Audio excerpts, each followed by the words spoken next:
எனக்கு மட்டும் எங்கிருந்து தான் இது மாதிரி யோசனை வரும்னு தெரியல. காலையில உதிக்கிற சூரியன் தான் சாயங்காலம் வரையும் இருக்கு. அப்புறம் ஏன் காலையில கிரகணம்னு சொல்லாம மதியத்துல இருந்து நைட் வரையும் கிரகணம்னு சொல்றாங்களேன்னு காலையிலே இந்த மாதிரி கேள்வி கேட்டுட்டு இருந்தேன் என் ஹஸ்பண்ட் கிட்ட. பாவக்காயை பறிக்கிறங்கிற பேர்ல அதை சுத்த விட்டு விளையாண்டுட்டு இருந்தேன். அது என்னமோ தெரியல, எனக்கு இந்த பாவக்காய் பார்த்தா மட்டும் காட்ஸ் இல்ல மாதிரி ஒரு ஃபீல். சரி, தண்டு மெலிசா தானே இருக்கு, கையிலேயே கட் பண்ணலாமேன்னு கட் பண்ணா அது என்னடானா கட்டே ஆக மாட்டேங்குது. இன்னைக்கு கிரகணங்கிறதுனால சூரியனை பார்க்க கூடாதுன்னு சைட் வேலே வந்து பாவக்காயை பறிச்சுட்டு வந்துட்டேன்.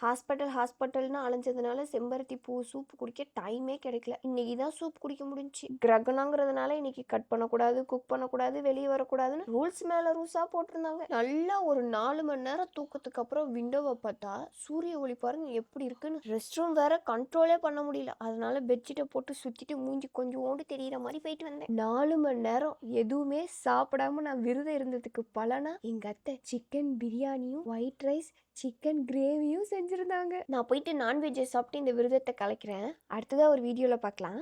பாய், டாடா.